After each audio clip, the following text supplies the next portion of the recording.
Hello, viewer, and welcome to Spotlight here on Hope TV, where you look and live. And on Spotlight, we are always doing our very best to bring to you persons who are transforming our community in the direction of light and by the power of God. And this is a heavy political season. One of the things that we are seeing is the Christian formations more than ever before. And we are happy to be joined on this edition of Spotlight by one Reverend Simon Mbevi, who we know as a lawyer, we know him as a pastor, we know him as a leadership coach, we know him as a values advocate, we know him as an author, and now he is aspirant for governor in Makueni County.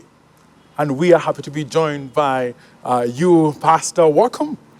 Thank you. Glad to be here again. That is quite something. Yes. You know, when I heard that you are running for governor of Makueni, I thought, we must have you here, quickly, when you're still making your initial steps, and let's hear your mind before the heavy campaign begins, because it's good to always have the before and after. Right? So this will be the before, and then we'll see the after at some point. And we hope also that we can have you along the way as you just reflect with us your journey.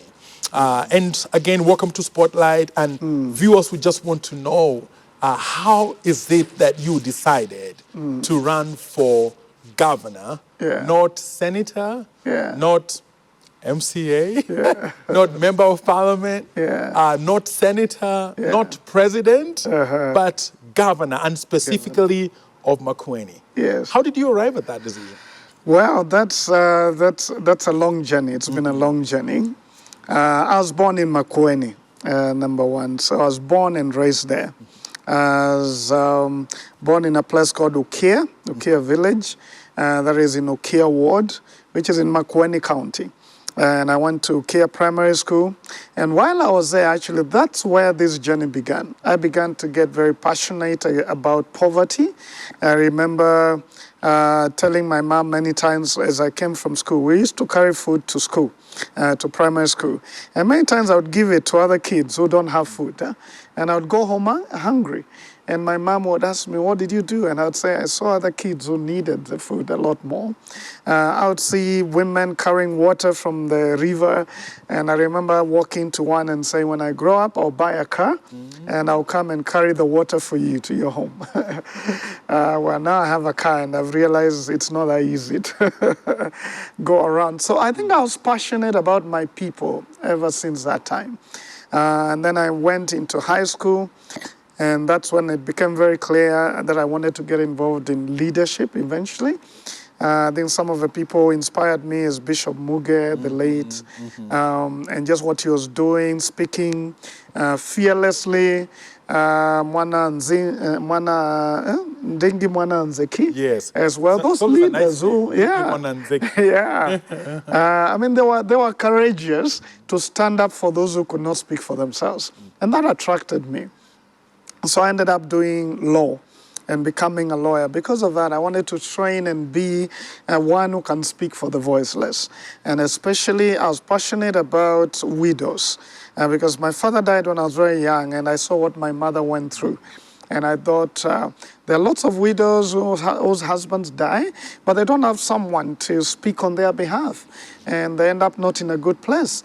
So I became a lawyer for that. In fact, when I was finishing law for the project We Write, I wrote on the right to development and how to make sure that everyone has a right to the basic food, security, education, all of those basic things. Anyway, long story short, I became a lawyer. I began to practice. As I practiced, I just felt I wasn't interacting with the community as I wanted. This was pulling me away into the elite. I'm just speaking on behalf of a few in court, but not really interacting with the community that I was passionate about. So that's how I prayed and eventually entered in ministry. And got some courses and entered into ministry. And as I did ministry, I felt now I was at a place where I was touching the lives of the people, empowering the people. And we were looking at the place of a church to empower the community and to use God's word to bring transformation. And so I did that for a while. We did a lot of missions and activities with communities, the poor, prisons, and all of that. Then eventually we formed Transform Kenya. Again, the goal was, how do we get Kenya transformed? And Transform Kenya, the focus was three things. Family, because I believe a community is only as stable as the families of that community. If a family is in trouble, then the community will be in trouble. The troubles of a community emanate from the homes. And so we focused a lot on the family. Man Enough, Intentional Dad, Intentional Moms, all of these programs to try and bring the family together. And then leadership was the next one, trying to train leadership, because as John Maxwell says, everything rises and falls on leadership. So if leadership is bad in the community will suffer. Proverbs 29:2, when the righteous lead, the people rejoice. When the wicked rule, the people groan. I think we have had enough examples, more than our fair share of those wicked examples in Africa. So leadership, Transform Kenya focused on family, leadership, and community change. So we began to do that a lot, travel around the country, put prayer as a basis, a foundation to all of that, but work with churches, with institutions, even with county governments to see transformation. I've trained fathers in Moranga, I have done that in Mbvi and other places. Anyway, Transform Nations grew to Transform Kenya grew to Transform Nations, because we began to do this in other nations in Africa and beyond. And I think for me, the passion has always been, how do we see a community fully transformed with the church, but beyond the church? Because the church is a good foundation, but the community needs to be transformed. The church has to go beyond the four walls to touch the community. And so, anyway, now to answer what you asked, a few years ago, I began to feel I needed to go back to my home place, Makueni, and get a lot more involved. After seeing these signs of transformation in many communities around the world, I began to say, I desire to see this in my home county. And so I began to go home, work with the farmers a few years ago, work with farmers, bring people together, train about how we can change agriculture to be entrepreneurial and stuff like that. The more I did it, the more my heart was just being weaved around the hearts of the people in Makueni. And so beginning of last year, I joined the County Public Service Board as a way of wanting to serve even closer as a member. So I've been a member since then. And that has really brought me close to the people. But now it was during that time that I am serving there. The County Public Service Board, for those who may not know, they get to do, it's what PSC is to the nation. So we get to employ the staff for the county, train them, fire them, all of that. What HR board would do is what we do. But training and motivating these young people while working. So as I worked there is when I began to feel that there was a chance to impact the community a lot more. And that's when I began to pray. I looked at the possibility of being a member of parliament. I've run for that before. But then I realized what I was already doing was covering way beyond the constituency. It was touching the entire county. Senator, I couldn't do because you don't stay in the community as much. It's more in the city, and you're speaking about legislation and policies that would guide, yes, down there, but you don't get a chance to implement. So the person was the right position an opportunity to really influence and touch on the things that I've always cared about, the poverty, the youth, and these women, especially the widows, that has been a passion for a long time, is really as a governor. Because then you have a managerial position where you can get a team, work with that team, talk to people in the county because you live there with them, inspire them, and eventually see community transformation. So that's why Makueni Makueni. That's where I was born. I've been there for a while. I've worked there for a while.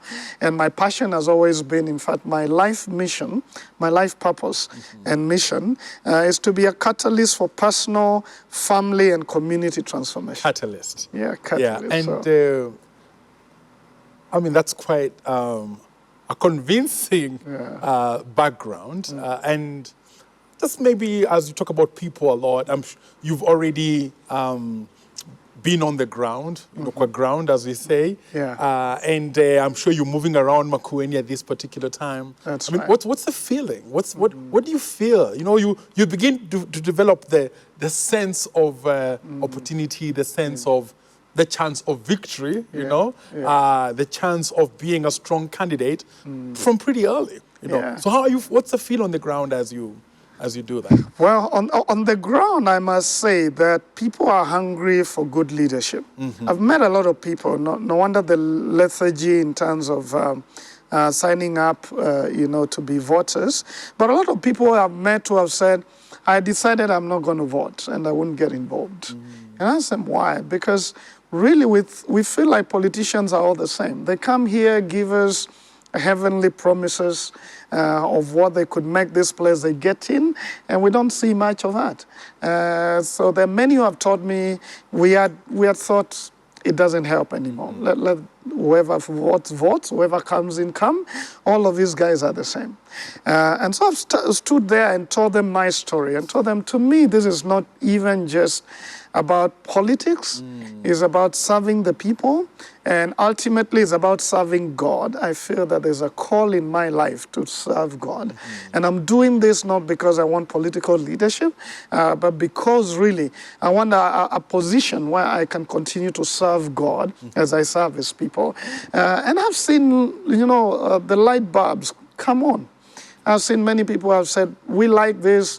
We like what we are hearing. We hope you can be hope for us. There's some who have even warned me and said, I hope you are genuine. And I hope the things that you're saying you will do. Because if you don't do, we will not get into politics again. Yeah, that's a good one, because sounds there's already some conviction on the ground. Yeah. And Makueni County. Yes. You're coming right after a legacy of Professor Kifutha Kibwana. Yes. Which has been one of the positive stories about leadership. And that has been for quite some time. It was. I mean, it's a combination of everything. Yeah. Ultimate hostility that threatened his own life. Yeah. And then now also ultimate performance in terms of what he's done for the people. That's right. I want you to maybe just review for us how you view his legacy, even as you put yourself in a position where you can be able to take it out.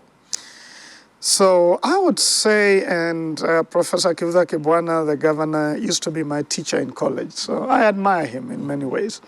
But three things I would say that would summarize his legacy as I see it.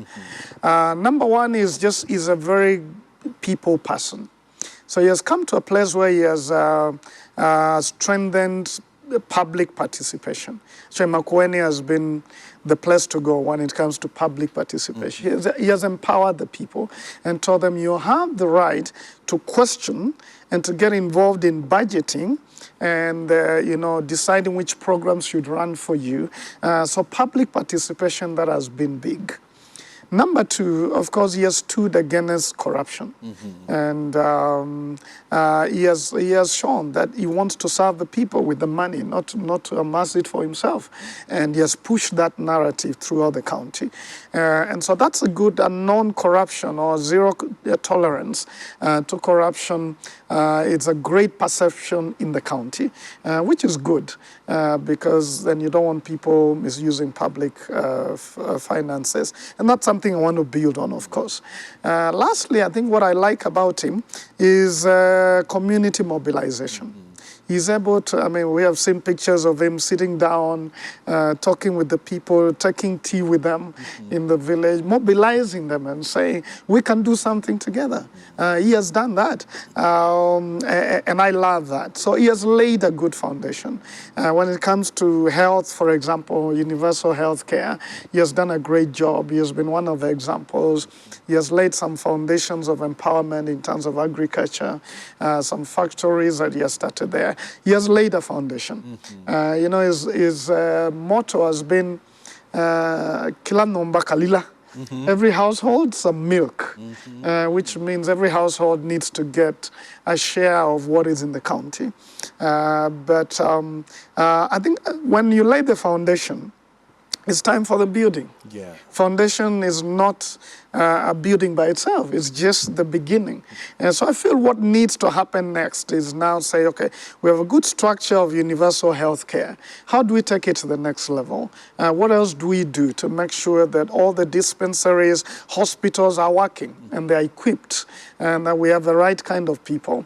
How do we push in the other projects that are begun to make sure they go to the next level? So great foundation, time for the next level of building the structures and getting Makueni to a place where they can have the shade over their heads. Okay. Yeah. You know, you mentioned at some point a person asking you or saying that I hope you're genuine, you know? Yes. And I think that's a very important question, Yeah. especially coming from a person on the ground, because that's universally, you know, nationwide, that's the question of every citizen. Are you genuine? And sometimes they've even answered the question for themselves that, no, you know, these people aren't genuine. Yeah. Now, people are looking for genuine leaders, That's right? Right. Leaders with a heart. Now, that means a lot. And I want you to maybe carve for us what a leader with a heart looks like.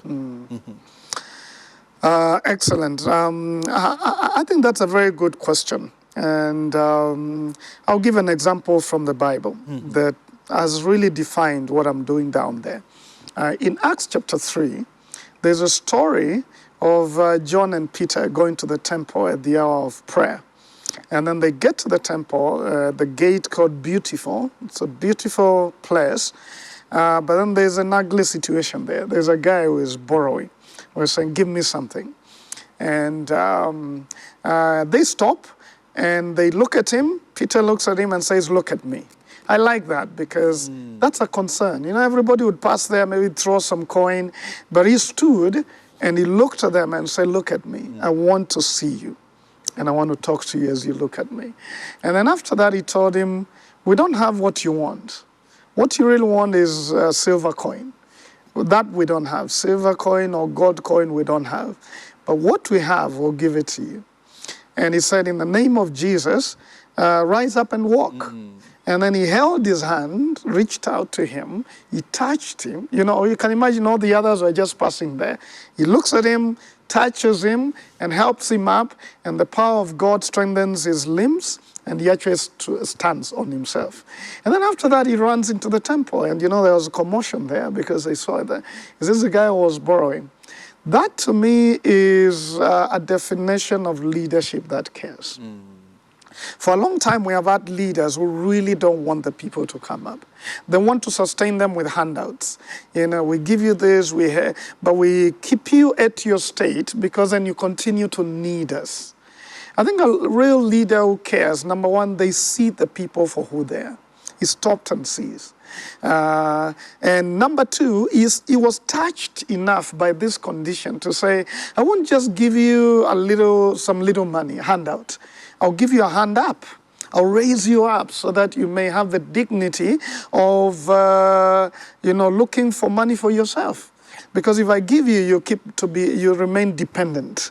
I think true caring leadership reads the people, understands and feels with the people. And I'm glad I was raised there and I ran on those streets. I schooled there. I went to fetch water right there. So you feel with the people, but then your commitment is to make sure they don't remain in the same place. That you take them out of the shame of continuing to borrow every elections and ask for 50 bob and 1,000.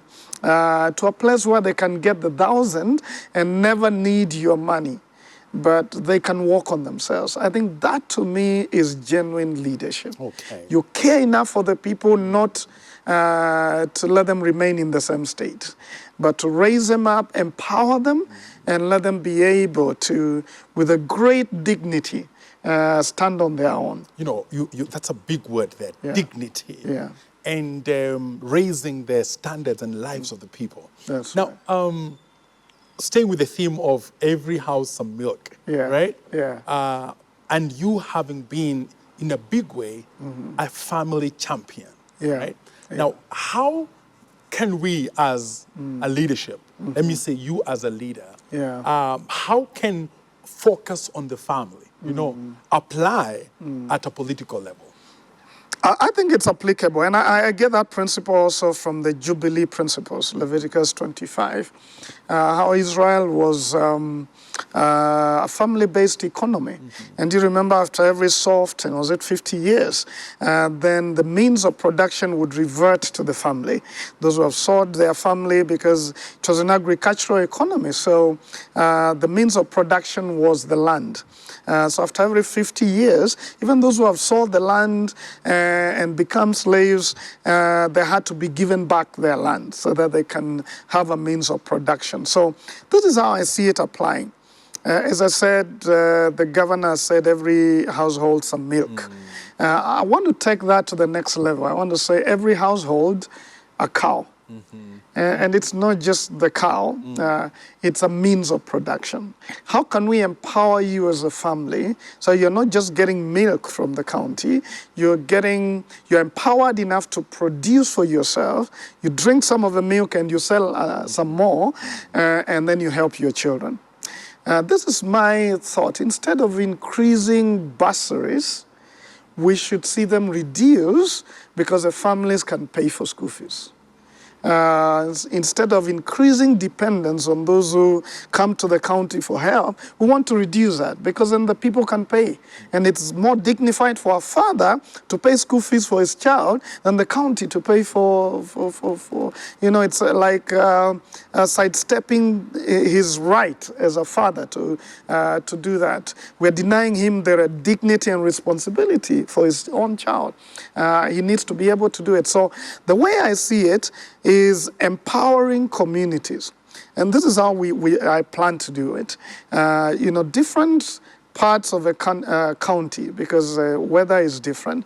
The upper part has a lot more rainfall, so they can, you know, keep cattle, they can produce milk, they can do things like that. Saying, how do we then help those families have that means of production that works for them? The lower part, they can do a lot of grazing of cattle because it's a drier part. There's another part where they have, you know, mango, they produce mangoes and avocados and things like that. Is to say, how do we, you know, enable each economy in those different places to grow in such a place where every family is producing enough to be able to do their own things? Where there's fruit, how do we then talk with investors to come and have value-add factories there so they employ the youth, but they also buy what they have at reasonable prices and strengthen that family to pay for school fees?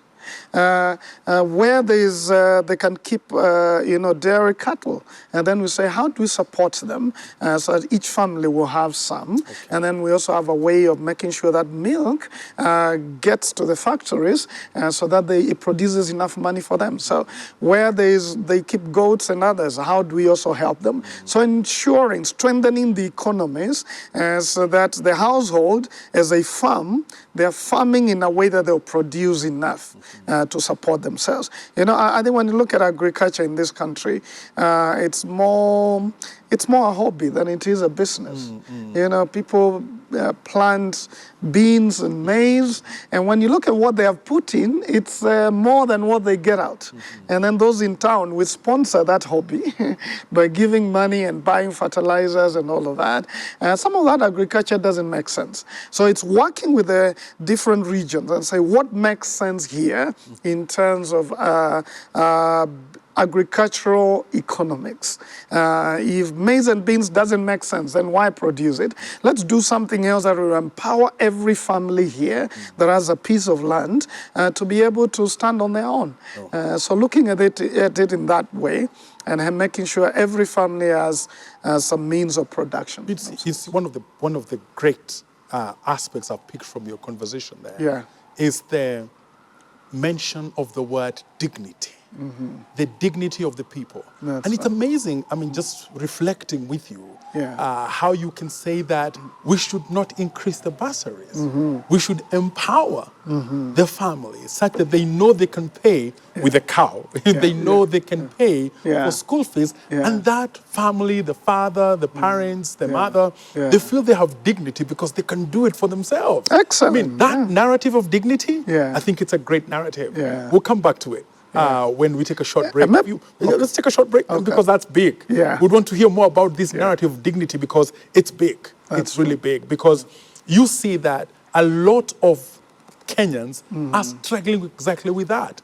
Dignity. Whether it's healthcare, whether it is public service, whether it's agriculture, whatever it is, that question of dignity is very important. That's Let's take a short break, viewer. We are talking to Simon Mbevi, who is aspiring to be governor of Makueni, and we are having such a rich conversation. You want just to stay here as we go on with this great, insightful conversation. This Spotlight, stay with us.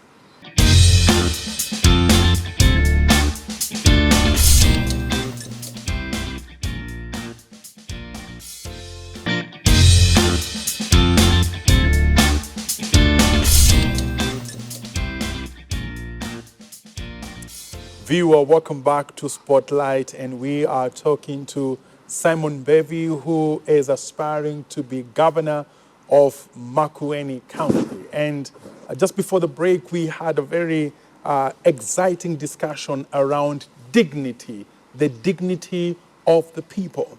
And Simon, welcome back to this second part of our conversation. And I don't want to let you off that conversation on dignity.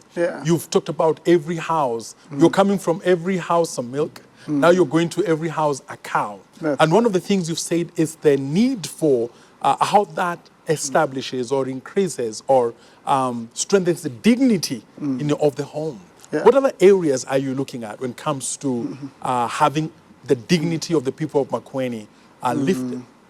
Excellent. I think poverty is humiliating, and it brings us to a place of shame. And that's why you find a lot of people in the village, they just don't have the confidence because of how they have lived in lack for a long time. But I believe instead of paying for 3 kids bursary for 5 years, you can get that money, get them a cow, and within a year they'll be able to pay for themselves. And the man will feel like, I'm a man in this house. You know, I'm paying for my children. I'm not being supported by government. I'm a Republican in this sense. I believe in less government, but empowering the families to be able to run their own affairs. I shouldn't replace the man of the house or the lady of the house. I should empower them to do their job well and encourage them. Another way that we can restore dignity is in just the outlook of the markets. I think you have gone to some of the markets and looked at the way they build the houses, the way the kiosks look like they're falling tomorrow. And those things have a way of impacting the way someone feels. I think you have traveled to some of these nations, even New York, it has kiosks. I used to think kiosk is a Kenyan word, but I realized there are kiosks out there. But the look of that kiosk is dignifying. As you stop there to eat something, you feel like this is a nice place. There's a way that we can choose, and my desire is to choose a few of the markets, in different parts, and just pave them well, that you can walk there and not see dust or jump over gullies of dirt, but just a little organized market that even to do business there, I mean, the value of the people goes up. The value of a business goes up just because of how organized it is. Look at water. Only about 6% of the homes in Makueni have piped water into their homes. People still use donkeys to go and get water from a far distance. What kind of dignity is a daughter who is in high school who has to walk for 30 minutes and use a donkey to bring water to their home? What kind of dignity are they going to have? They don't have enough water to have a bath every day, so helping to get the water to the people, so that bring it as close as possible, at least a kilometer to everyone, and if possible increase that from where it is 6% to at least 20% or 30%, depending on what is possible. So water, and making sure at home you have what you need. Then you feel dignified than having to go to the water to shower there or to carry water from there. The women just carrying water every day from a distance to bring it home. When you drive into Water Market right now, the headquarters, one of the first sights is you see donkeys or trucks carrying water from the river into the city. That's not a very dignified look. So I'm thinking about those basic areas where you can empower the family with water, with agriculture, with business and entrepreneurship, the places where they trade from, also making that empower, a better place where they're trading and it's clean and all of that. And lastly, to me, is environment. I'm passionate about environment. I think it's shameful, Reverend, that 60 years almost after independence, the majority of our nation, they still cook using firewood. And you can imagine, you go in the village, you see a mama who is old, she's getting into the kitchen, it's dark because of the soot all over the place, she's trying to blow this, and smoke is coming out, she's inhaling all of that smoke. How dignified is that? I think we need to get to a place where we make it possible for people to move from using firewood to something more dignified. For example, before we get to gas and all those others, that is 2 steps away. At least we can begin to make the briquettes. There are a lot of people, young people are having now the idea of making briquettes out of cow dung and other things, and not using wood. And those briquettes are a lot safer. They have less smoke. As that mama cooks, they're not going to have smoke all over themselves. They'll feel a little bit better about themselves as they cook. And we don't have kitchens that are all dark because of the soot. So simple things like those, moving from whether it's water, whether it's the environment, preserving the environment, not cutting more trees, but making it easier for the families to cook in a better environment, making sure we plant more trees, everything working towards everybody feeling like, I live in a good place. Simon, one of the things I've liked about this dignity conversation and dignity view is that we've had a lot of expressions about what aspirants want to do, but it stays at the technical level. It stays at the economic level. It stays at the health level.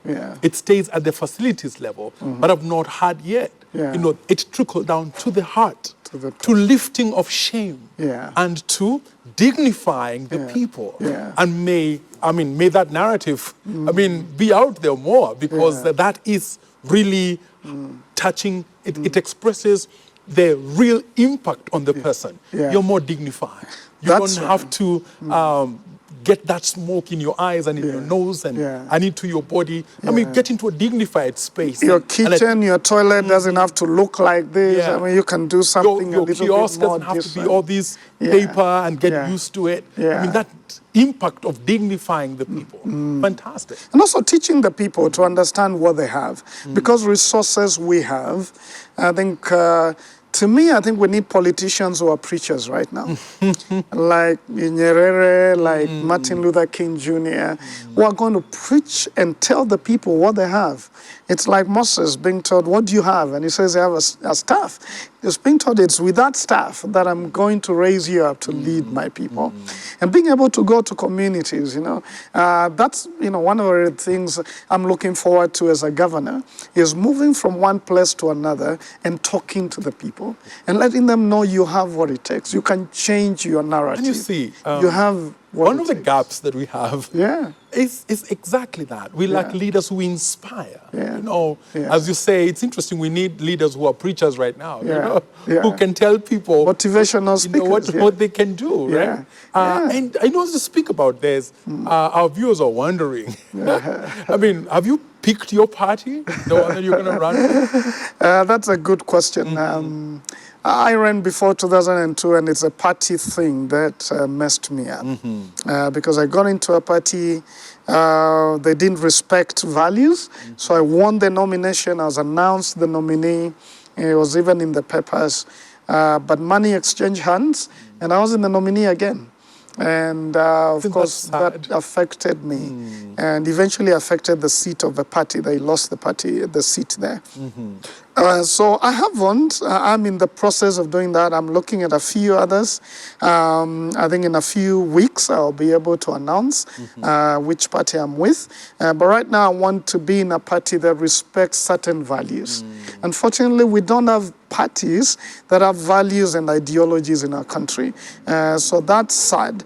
And my hope is the party that some of us are going to get into, and that eventually we build it up to be a vehicle of values and principles and clear targets and goals, so that it's not just you joined a party because you needed a vehicle. It's because you believe in what this party stands for and what it's going to promote in the future, and how its philosophy of raising the people and of development. So yeah, very soon I'm going to announce that. Okay, I think that also raises an important point here about a certain, a movement now that has announced a coalition of, they are really Christian parties, but they are, the technical description is, value-based, or value-driven, or value-preaching parties. Yeah. And that's a really significant move when it comes to the church's participation in politics. Your view about that? No, that's true. I've, in a background sense, I've been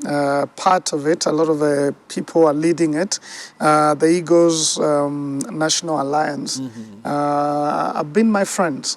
We have talked a lot about the lack of parties that make sense in terms of values, in terms of principles. So I'm excited about that alliance. I'm definitely going to be part of it in many ways. But what I like about it is saying we are united by values and principles, not by strategic opportunities. They say politics is about interest. Now, I'm also a political scientist, and I know that's true. But whereas that's true, for those of us who are Christians, who actually want to serve the people, it's not just about interests, it's about values. We can give up interests because of our values. If I get into a party that is so interested in winning power that they have to come against my values, I will say I would rather not be governor than mess up my values. I believe in something higher than interest. So for us as Christians, interest is not first, values is first.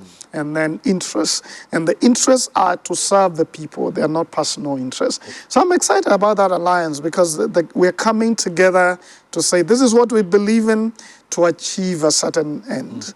I think it's Martin Luther King Jr. who said, the end just doesn't justify the means. The means are pre-existent in the end, in what you get into. So you must make sure your means are right.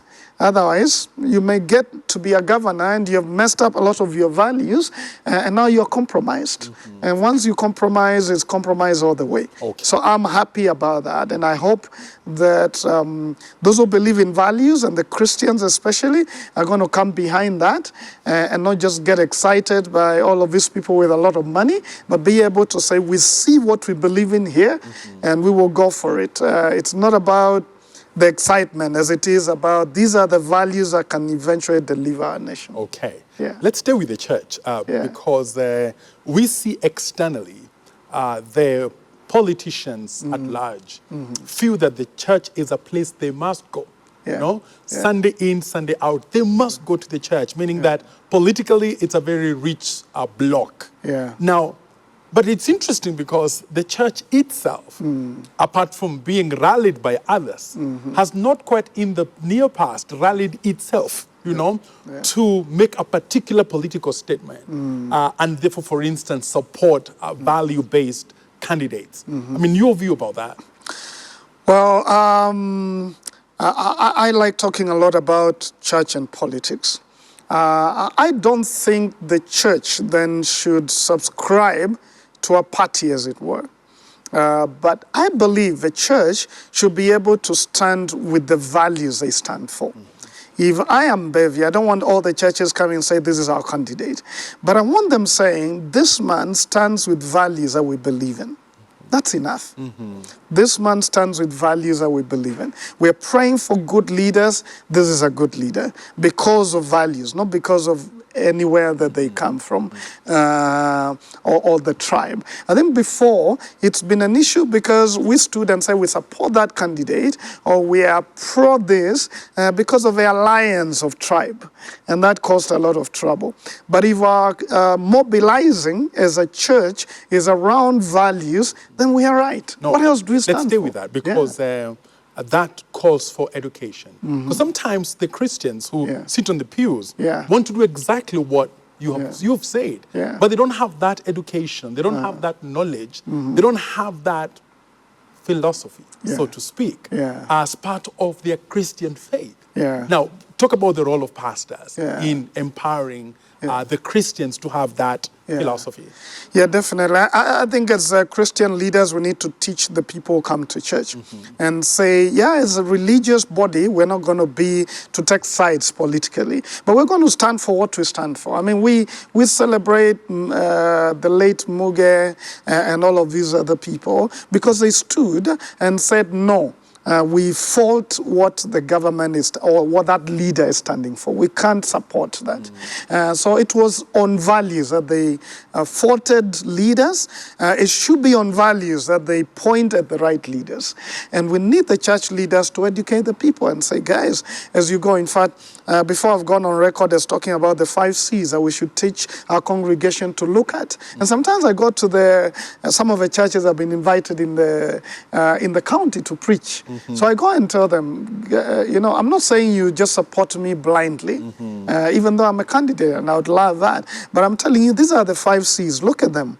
Whoever of us as candidates scores highest in these values, support that person. Because these are the leaders you're prayed for. Educate the lay people or those who sit in the churches on what to look for. And tell them we need character. We need people who stand for something. Who have moral character, financial integrity, different kinds of integrity. Number 2, we need someone who's competent, who can do this. I may be a born-again Christian, but if I'm not competent, I'm not going to make it. I'm going to make a lot of noise, make a lot of prayers, but not deliver. So I need competence. But number 3, I need to be conciliatory. Jesus said, blessed are the peacemakers, for they'll be called the sons of God. Say, let's stay together, let's work together. So pulling people towards doing what is right. Number 4, I need to be truly caring. The authenticity we are talking about, compassion for the people, wanting the people to rise up, truly caring for the people. And lastly is compelling vision. Do you have a clear vision of where you want us to go to? So looking at those values, the church leaders should educate the people and say, look for these things. And all of those things come from the Bible. Look for them. When you see a leader like that, whoever scores highest, vote for them. So we should encourage and mobilize our church, the church, to be involved actively. The leaders and clergy doesn't have to take sides, but they should educate the people and say, look at these values, go for that leader, because our prayers will be answered. Value-based voting. That's right. And I think that's a very important thing for all the pastors who are watching this program, all the church leaders, and even Christians, because that value-based voting is what will present or install the ideals that we believe bring a good, abundant kingdom. And just to say from what you said, almost everyone becomes born again during elections, every candidate, because they want the favor of the church. Of course, we need to be able to look at people where it's not because they give to church, it's not because they come to church, it's because of, do we know their faith? Do we know their record of values? Where have they been and what they have done? Just coming and saying, praise the Lord, church, doesn't make me one you should support. Is where have you come from? Do we know your history? Do you know what you have stood for before? Do we know your track record? Once we are convinced of that, then we can know you stand for these values. It's not, with one speech and one quoting of the verses that we say now, where to? No. Look at the Bible. I'm tempted to ask you, Simon. Especially on the 5 C's you've talked about, and the need for the churches to be educated, the Christians to be educated, and the need for the Christians to vet the people who are aspirants. I'm tempted to ask you, and this is an idealistic question, what would be the validity of a values poll? We have so many polls that go on at this time, and they're big. You see now they get headlines, that this poll is saying this poll is saying this. What's the possibility in the next maybe few months to develop a values poll that is based on the people's perception of the character, of the competence, of the compelling vision, those 5 C's that you've talked about? That would be excellent. I've actually before challenged one of the polling bodies to do that. And they did not. But I wish as a church we could do that, mainly because we are the custodians of values in the community, as it were. We're the ones who are preaching these things and talking about them, and we are the conscience of the community. So if there was a way that the church can come together and say, we're going to sponsor this, maybe later next year, maybe March, April, and say these are the top candidates. Let's look at what people think about them in terms of character. Let's see what people think about them in terms of this and this. And then we throw those results out there. And then we tell people, we believe in values. This is what people have said.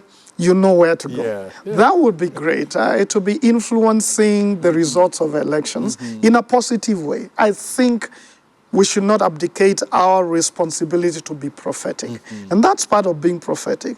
And saying, we believe in values, we want to show these, put these candidates into the spotlight, and see whoever, people think has good character and good this, will not steal our money, will not misuse public funds, all of that. And then we say, okay, guys, choose. And you see that is the science. That would be great. In the prophetic, right?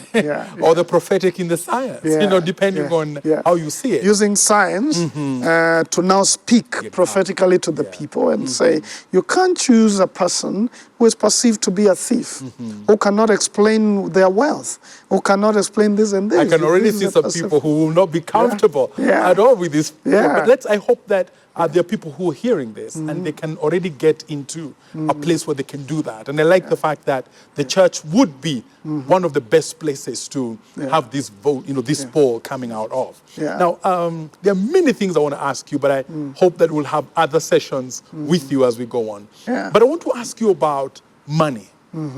I want to ask you about running a campaign, right? Because we know that the campaign machine is very expensive. That's right. So you definitely need money. Forget the money to give to people, dishing out money and all that, but just to run the machine, right? For the next maybe 10 months or so, it's very expensive. It is. So how is that for you? It is, and I think this is where we need to challenge the Christians to put money where their mouth is. We keep praying and speaking about good leaders and wanting to see them come to leadership, but then it takes a lot of money. I need a lot of people in terms of volunteers who can work with us. So there are opportunities to volunteer and tell someone. There are people who have come to me and said, whenever you want to go down, I can take you down. I can drive down with you for a day and use my car and use my fuel. That is so useful. Because, to run a decent campaign for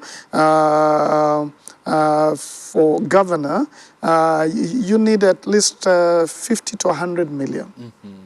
And this is the cars you need, the fuel I use every week, the team I am with that need money to go to certain places to speak about me and do other things. The posters eventually, the T-shirts, different things that you need to do. There's a lot in there. Sometimes you go to a funeral, and of course when you go to someone who has been bereaved, you want to be part of supporting just what they're doing. They're fundraising towards a funeral. You give something there.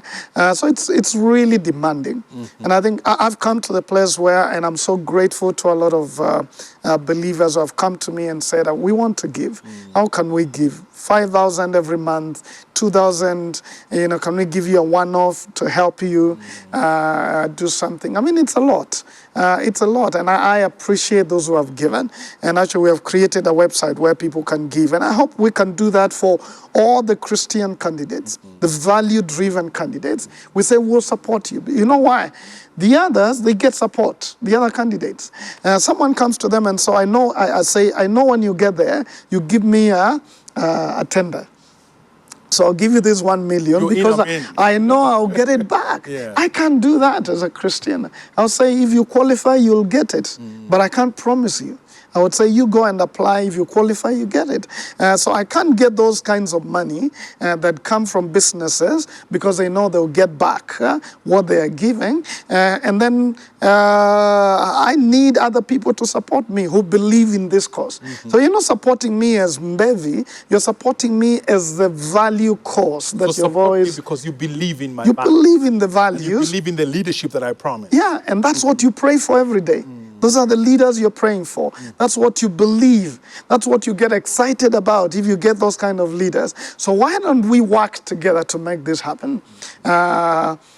You believe I can do this, then you support me to do it. So that then I don't become open to manipulation of other people. Say, we'll give you money, but there are strings attached. A lot of politics goes that way. So I would challenge all of you believers, let's support our own. Not just because they are our own, but because we believe in the cause of it. Let's believe. But it's expensive. There's a lot to do. There are some who have come and said, like, now I'm looking for designers who can say, we will do design work for you free. And that will, reduce a lot of my budget. Others can tell me, well, we print T-shirts and we'll print for you at cost as a way of supporting you. There are different kinds of giving, not just the money. And I pray that we will be able to support those who are running. There's a friend of mine in the, 2002 when I ran. He was born again, and he really believed in the cause. And he worked very hard to make it happen. But it's the Christians who are coming to him and say, give us some money. And he got disillusioned. I thought we were in this together. Are you the people trying to get money out of me instead of supporting the cause? And, he eventually took a break from the faith for a while. But his main reason was the disillusion. Of course, that cannot be a cause for you to abandon the faith. But he was disillusioned that the believers made a lot of noise about what they wanted, but they would never support it. As you speak about that, I'm thinking that many people, many Christians, are not aware about the entire campaign machine because they feel that if you are running, then you are a giver of money, not one who should be supported. And I think what you've just talked about here is very important, that you actually need that support. You and all these candidates, we say, they present a leadership that we would want for this country. Most of them will need support. And it's that 100 shillings, that 1,000 shillings, that 200 shillings, that 10,000, that million that ends up installing or running that machine, right? And I like what Barack Obama did. I had some issues with his values. But what I like about him is that he's the ordinary people who supported him. I know Kenyans who send money to the US to support his campaign. $5, $2, and they would send it every other time. So coming coming to that place where we know we support candidates to win, we don't get money from them. Okay. Because what we have seen is people have already stolen so much money, they have enough to give, but once they give and they get back there, they'll make more money in the wrong way. So sometimes we perpetuate corruption because of that. All right. You'll be back here. Yeah, I will. But for now, I just want you to speak to the persons watching and tell them, how can we pray for you? Right there with that camera. Well, three things I would say. You pray for me and for all the candidates who are Christian and they're running on values. And number one is just to pray for protection, for security. There's just a lot of stuff out there that can endanger us and our families. A lot of dirty playing people who can create stories and talk about things that are not even there to try and hurt our credibility. So pray for protection. Physical, social, and spiritual protection for all of us who are running. Number two, pray for provision. Pray that God will provide for us. It's almost like what Nehemiah prayed. He prayed he was going to become governor, and he prayed that he will get provision. And he went to the king and said, I need resources. So pray that God will provide through you and through many others who will give towards this cause. So that a good cause will not be defeated because of lack of resources. God will provide through you and others what is needed for this. Lastly is to pray for favor with the people. I think there's a lot of bewitchment and manipulation by some of the leaders because of the money they dish out. And you find a good leader who is saying what they will do which will benefit and dignify the people is being abandoned because another leader came, threw money around and lied to the people. So pray that God will give us favor with the electorate. So as we bring out our dignity message, our empowerment message, our caring message, they will buy into it and not be manipulated by the others who, make a lot of noise, make promises that are empty, and dish a lot of money to the people. I think those would be the three. And I pray that many of you would volunteer and support in many ways, both in prayer but in kind. You can be part of communications team, you can be part of a fundraising team, design team, different teams, so that we may answer our prayers. We keep praying, God, give us good leaders. This is an opportunity to make it happen. All right. Simon, a leadership that brings dignity to the people. That's right. All the best as you do the initializing, and we will be definitely tracking and seeing how you're doing. Yeah. And as you've said, may God be with you as you do this for His glory and for the coming of His kingdom. That's right. Viewer, fantastic conversation here. And I hope that you have been enlightened specifically on how to really participate during this time. Because we must participate. And there are so many ways of participating in supporting the values-based candidates who are fronting values that we stand for. Now, don't be passive this time. I mean, look around and see, what can I do? Because it's not just about speaking, it's not about just conversing, it's not about just that. It's about doing something. Therefore, let's move and do something towards installing leaders who support values that bring to us abundant life. This has been Spotlight. Thank you very much for watching.